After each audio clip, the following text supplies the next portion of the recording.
I came home from my daughter's wedding expecting quiet, maybe a little mess from being gone a few days, but not this. Not a backyard that looked like someone had taken a chainsaw to my life. 3 trees, 3 massive white oaks that had been there longer than anyone alive on my street, were gone. Just gone. All that was left were jagged stumps, pale sawdust, and that raw, open silence you get when something ancient disappears overnight. And the worst part, I already knew exactly who did it. Her name wasn't Amanda. Around here, we knew her as Claire Whitmore, though she preferred Dr. Whitmore. Always with that little pause, like she expected the title to echo. Cosmetic surgeon, drove a pearl-white Range Rover, wore sunglasses even when it was cloudy. And about 2 years ago, she bought the old Halstead property next door, tore down a perfectly good 1920s craftsman house, and replaced it with this glass and concrete thing that looked like it belonged on the side of a cliff in Malibu, not tucked into a quiet historic hillside in Northern California. Now, I'm not the kind of guy who complains about change. Neighborhoods evolve, people rebuild. That's life. But there's a difference between building something new and bulldozing everything that gave a place its soul.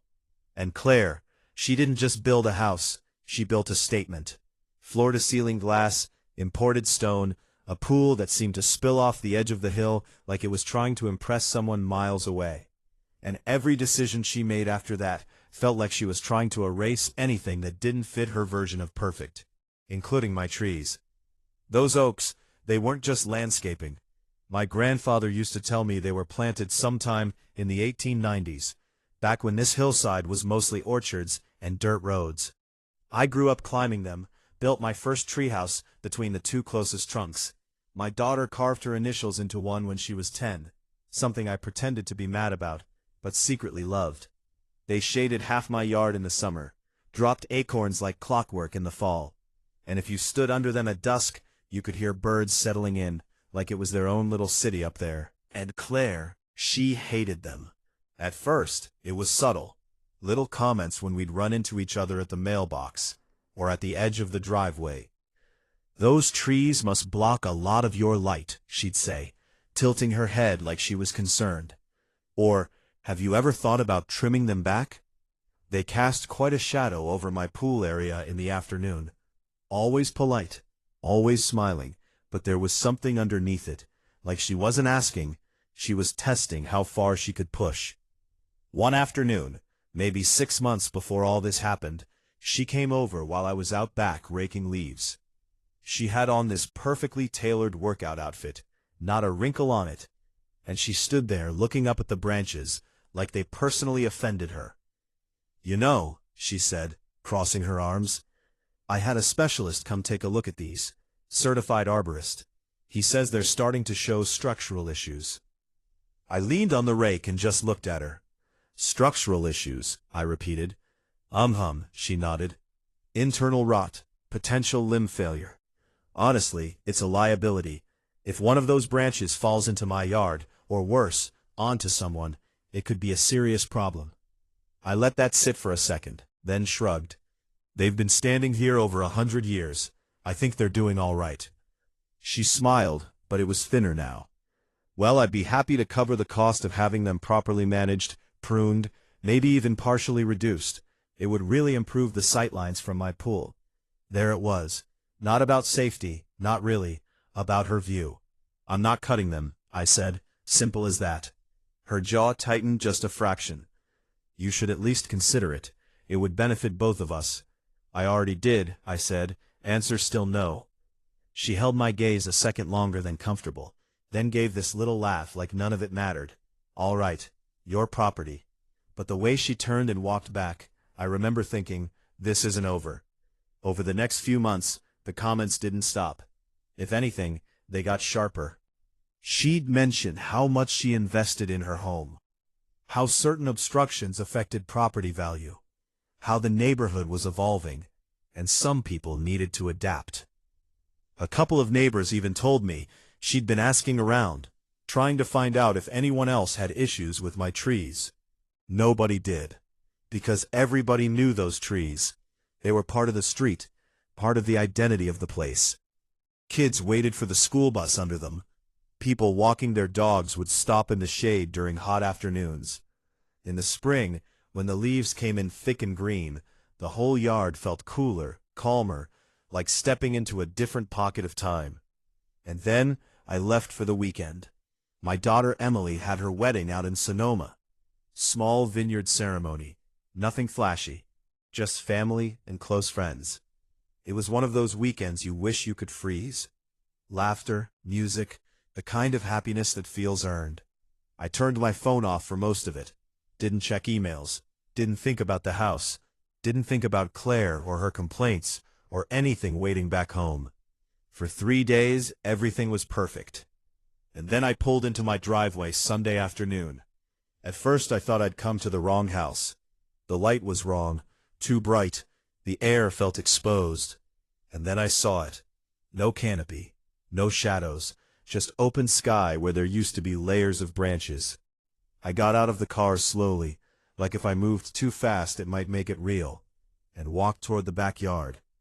Each step felt heavier than it should have, like my body already knew what my brain was trying to catch up to.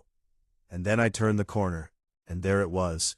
3 stumps, wide as tables, fresh cuts still bleeding sap, piles of sawdust scattered across the ground, like someone had dumped sand everywhere. Tire tracks carved through the grass, broken branches, shredded leaves, and that smell, that sharp green smell of freshly cut wood that hits you in the back of your throat. I just stood there, didn't say anything, didn't move.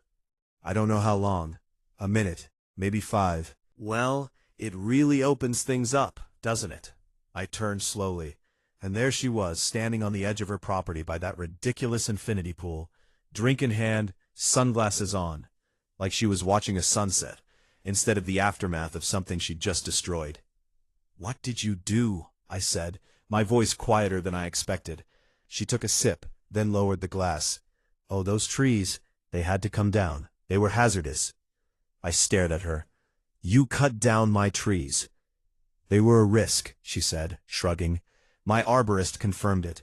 Structural instability, disease. Honestly, I did you a favor." "A favor?" I repeated. She smiled again, that same thin smile. "You're welcome." And right there, standing in the middle of what used to be my backyard, something shifted. Not just anger, though there was plenty of that, but something colder, sharper. Because in that moment I realized she didn't think she'd done anything wrong. And people like that, they don't stop unless something makes them.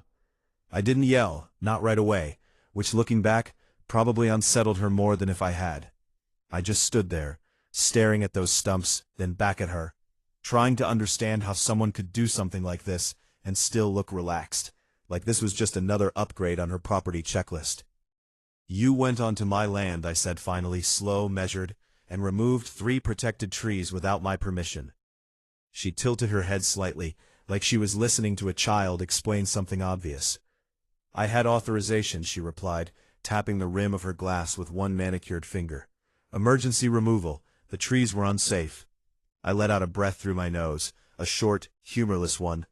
"Emergency?" I repeated, glancing around at the clean cuts, the heavy equipment tracks, the fact that this had clearly taken hours, maybe an entire crew. Funny how that emergency waited until I was out of town. That got a flicker, just a flicker of something in her expression, but it disappeared fast. "Timing is irrelevant," she said. "Safety isn't." That was the moment I knew. Talking to her like a reasonable neighbor wasn't going to get me anywhere. So I turned, walked back into my house, grabbed my phone, and started making calls. First, the city forestry department. Left a message. Then zoning. Then the non-emergency police line. I even called a guy I knew who'd done landscaping work in the neighborhood for years, asked him if he'd heard anything, if any crews had been scheduled nearby. By the time the sun started dipping, I had a handful of callbacks, and none of them made me feel better. The city confirmed there had been a permit filed, expedited emergency clearance due to structural hazard. It had supporting documentation, photos, an arborist report, everything stamped and processed. If it was fraud, the woman on the phone told me, her voice sympathetic but tired, it'll take time to investigate. Time. That word kept coming up. Time to review, time to verify, time to challenge. Meanwhile, my trees were already gone. I hung up and sat at my kitchen table, staring out the window at that empty space where shade used to be. And for a second, I felt it, that helplessness, that feeling like someone had already won, because they moved faster, hired better lawyers, filled out the right paperwork before you even knew there was a game being played. And then, something clicked. It wasn't loud, not dramatic, just a quiet memory pushing its way forward.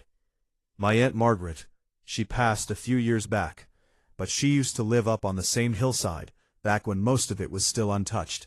Botanist, real one, not the kind Claire hires to rubber stamp a decision. Margaret spent decades cataloging native species around here, working with conservation groups, fighting to get parts of this area designated as protected land. I remember being a kid, sitting at her dining table while she spread out maps and documents, explaining how ecosystems weren't just patches of green. They were networks, fragile, interconnected, and once you broke them, you couldn't just replace them with imported plants and call it even. After she died, I inherited a bunch of her files, boxes of notes, surveys, legal documents, most of which I'd never really gone through in detail. So that night, I went digging. Dusty boxes, old folders, papers yellowed at the edges. And for a while it felt like I was just grasping at anything that might give me some leverage. But then I found it.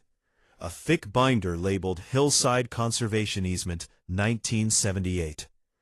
Inside were maps of the entire neighborhood, marked with zones, annotations about native species, migration patterns, and then a section specifically on old-growth oaks. Not just as trees, but as keystone structures, habitat, nesting sites, food sources. I sat there flipping through pages, my heart starting to pick up, because the language wasn't just environmental, it was legal. There were references to federal protections, to species that depended on these trees, species listed under conservation statutes that carried serious weight. And suddenly, the scope of what Claire had done shifted. This wasn't just about my property anymore. This wasn't a neighbor dispute. This was bigger. A lot bigger. I spent the rest of the night cross-referencing everything, old documents with current regulations, conservation maps with property lines. I pulled up federal guidelines, read through sections I probably would have ignored any other day. But now every line felt like a piece of a puzzle snapping into place. By 2 o'clock in the morning, I wasn't guessing anymore. I knew. Those trees, the ones she called hazardous, they weren't just protected locally. They were part of a designated habitat system tied to species that fell under federal protection, which meant no one, no matter how much money they had, no matter what paperwork they pushed through at the city level, could legally remove them without a whole different level of review. Impact studies, federal permits, oversight, none of which she had. I leaned back in my chair, staring at the ceiling, and for the first time since I got home, I felt something other than anger. I felt clarity, because Claire hadn't just crossed a line, she'd blown past it at full speed, assuming no one would ever connect the dots. The next morning, I got to work. I took photos of everything, the stumps, the debris, the tire tracks, even close-ups of broken nests I found in the branches left behind. Then, I scanned Margaret's documents, the relevant sections, the maps, the legal language tying everything together. I organized it all, timelines, evidence, notes, and then I started making calls again, but this time, different ones. Federal Wildlife Services, environmental protection offices, state conservation agencies. I wasn't leaving voicemails anymore. I was sending documentation, emails with attachments, detailed reports. By noon, I'd filed formal complaints with 3 separate agencies. And then, I waited. Claire, meanwhile, carried on like nothing had happened. That afternoon, I saw her out by the pool again, talking to a contractor, gesturing toward the now unobstructed view like she was presenting a finished masterpiece. At one point, she caught me looking and gave a small, satisfied nod, like this was over, like she'd won. I just watched her for a second, then went back inside. Because what she didn't know What she couldn't see yet was that the game she thought she was playing, it had just changed completely. Monday morning, around 9 o'clock a.m., I heard the first vehicle pull up. Not a contractor, not a landscaper, government plates. Then another and another. I stepped outside just as two people in field gear were getting out, followed by a man in a suit carrying a clipboard. They didn't knock on my door first. They walked straight to the backyard. Claire noticed too. I saw her come out onto her patio, confusion written all over her face as she watched them move past the property line, examining the stumps, taking photos, speaking quietly among themselves. She set her drink down this time. No sunglasses, no smile.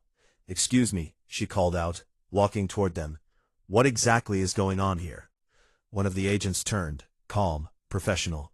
"Ma'am, we're here in response to a report of potential destruction of protected habitat." You could almost hear the shift, like the air itself tightened. "There must be some mistake," she said quickly. "Those trees were removed under emergency authorization. I have documentation." "We'll review all documentation," the man replied. "But at this time, we need you to step back while we complete our assessment." And for the first time since I'd met her, Claire Whitmore looked uncertain. Not defeated, not yet, but the confidence, that unshakable certainty she carried like armor, it cracked just a little. And standing there, watching it happen, I realized something else. This wasn't going to be quick. It wasn't going to be simple. But it was going to hit her a lot harder than she ever expected. By noon, there were more vehicles, more people, clipboards, measuring tools, cameras, quiet conversations that carried just enough for you to know this wasn't routine. They moved methodically, like they'd done this 100 times before, documenting everything Claire had tried to erase in a single weekend.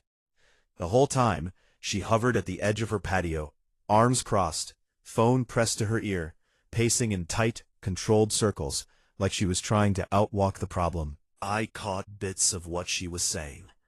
Miscommunication, overreach. "I have permits." And then, at one point, sharper, more urgent. "No, you don't understand. This is going to affect the entire project." That word, project, said everything. To her, this wasn't a home, or a neighborhood, or a shared space people had roots in. It was a project, an investment, something to be optimized. And now, for the first time, something wasn't bending to her timeline. One of the agents eventually walked over to me, introduced himself, asked me to walk him through what I knew. I showed him Margaret's documents, explained the history of the trees, the conservation designation, how long they'd been part of that ecosystem. He listened without interrupting, flipping through the pages slowly, nodding every so often. And when he looked up, there was no ambiguity in his expression. "These should never have been removed without federal review," he said. Simple, flat, final. That was the moment it stopped being a question. They spent the rest of the afternoon extending their inspection beyond my yard, onto Claire's property. Her landscaping, the grading around her pool, the retaining walls, the imported plants that looked good in a magazine but didn't belong on that hillside. Every shovel of dirt she'd moved over the last 2 years suddenly mattered. Around 3 o'clock, a second group arrived, state level this time. More serious faces, more paperwork. Claire tried again, this time more forceful, stepping directly into their path. "You're trespassing," she snapped. "You need to leave until my attorney is present." The man she was speaking to didn't raise his voice, didn't react to the tone. "Ma'am, based on preliminary findings, this property is now part of an active environmental investigation. We are authorized to proceed." And just like that, she stepped back. Not because she wanted to, but because for once, she didn't have the leverage. The next few days blurred together. Reports, follow-ups, more inspections. I stayed out of their way for the most part, answered questions when asked, provided whatever documentation they needed. Claire, she went from defensive to aggressive to quiet. You could see it happening in stages. The landscaping crew vanished. Even the lights around her pool, the ones she used to keep on late into the night, went dark.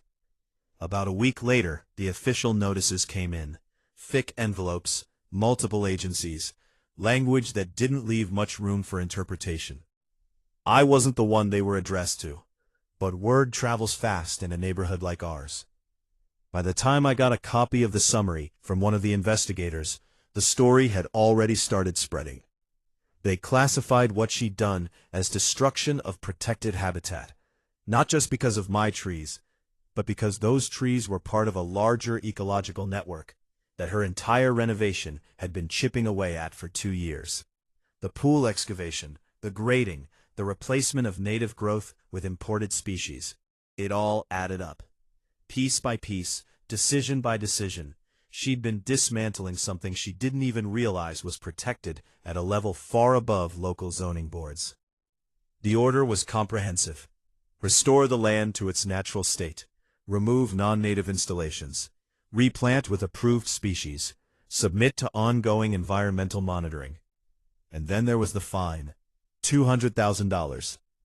I remember reading that number twice, not because I felt sorry for her, but because it finally matched the scale of what she'd done. You don't erase 100 years overnight and walk away like it's nothing.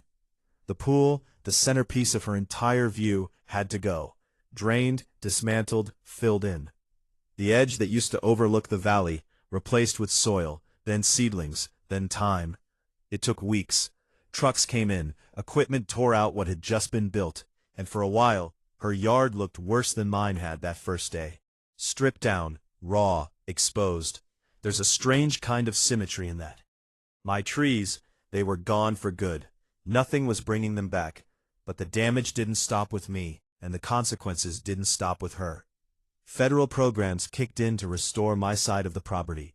Soil treatment, new plantings, younger oaks grown from local stock that, given enough time, would carry on what had been lost. It never will be, but it was something. And the protections around the area, they got stronger. Updated classifications, tighter oversight. Ironically, my property value went up. Not because of what happened, but because now it was guaranteed that nothing like that could happen again. Clara's place went the other direction, fast. Buyers aren't interested in properties tied up in long-term environmental monitoring, with restrictions on what you can and can't touch, with a history that reads like a legal case file. She listed it, dropped the price, dropped it again. Every time a potential buyer got close, the same thing happened. They walked. Too complicated, too many strings attached. About 6 months after all this started, a moving truck showed up. No announcement, no goodbye, just quiet packing, a few days of activity, and then she was gone. Someone told me she moved into a penthouse downtown, somewhere with no trees, no soil, nothing she couldn't control. The house sat empty for a while after that, a shell of what it was supposed to be. Eventually, it sold for a lot less than she put into it. And just like that, the whole thing ended, or at least the part people could see. Because for me it didn't really end. Every time I walk into my backyard, I still notice the difference. The light hits differently. The air feels more open, but not in a good way. There's a space where something used to be, something that took generations to grow and a single decision to erase. And I think about that moment, when she stood there, drink in hand, telling me she'd done me a favor. Maybe in her world that made sense. Clear the view, increase the value, remove the obstacle. But what she didn't understand, what a lot of people don't, is that not everything in life is there to be optimized. Some things are there because they've earned their place over time, because they hold stories, shade, history, things you can't measure on a property report. She thought cutting down 3 trees would improve her view. Instead, it changed everything, not just for her, but for the entire neighborhood. And I'll be honest, I still go back and forth on it. Part of me feels like justice was served, that what happened to her was exactly what should have happened. But another part of me wonders if it had to go that far. If there was a version of this where someone stepped in earlier, where it didn't end with everything she built being torn back down. I don't know. Maybe that's the question. When someone crosses a line like that, knowingly or not, what's the right response? Where does accountability end and punishment begin? I'd be curious what you think. If you were in my position, would you have done the same thing, or would you have handled it differently? Let me know in the comments, because I've been living with that question ever since.